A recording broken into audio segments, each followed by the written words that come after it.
Maaga nga ako ngayon gising dahil may gagawin nga ako. Kaya naman bumangon na agad ako para makapaghilamos. Sabado nga ngayon kaya naman marami tayong gagawin. Katapos ko nga maghilamos ay agad na ako kumuha ng kaldero tapos nilagyan ko nito ng tubig. Magkakape nga ako kaya naman magpapakulo ako ng tubig. Sa mga oras nga ito hindi pa nga ako nag-aalmusal. Nung kumulo na nga rin pala yung tubig ay kumuha na nga ako ng kopi ko tapos ito lang yung titimplahin ko. Nag-almusal na nga rin pala ako dyan kasi may gagawin ako. Pagkatapos ko nga kumain ay pumunta na ako sa labas tapos kinuha ko na itong bag para makapagsulat na. Simula na nga rin pala ako dyan magsulat kasi ang dami ko pang susulatin. Maglalaba nga sana ako ngayon kaso inuna ko to dahil malapit na yung pasahan. Sa sobrang dami nga nito ay inabot na nga ako ng alauna. Di ko na nga rin pala namalayan kung anong oras na kasi seryoso ako sa pagsusulat. Habang nagsusulat nga ako ay may dumating ang parcel. Ito nga yung in-order ko sa Shopee na 4 pesos lang. Kaya samahan nyo nga ako mag-unbox nito. 4 pesos nga lang ito tapos ang ganda pa. Pagkatapos ko nga itong buksang parcel ay kumuha naman ako ng pera para makabili na ng pang-ulam.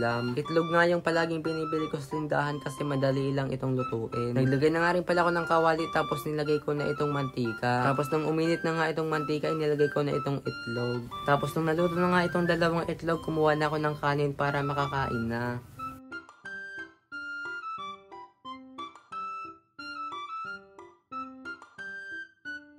Pagkatapos ko nga kumain ay naligo na rin ako. Titignan ko nga kasi ngayon sa may dagat kung maraming naliligo. Ngayon ko nga lang naisipan na wala palang naliligo ngayon kasi sobrang ulan. Kakatapos nga lang ng pag-ulan dito kaya naman sobrang alon talaga.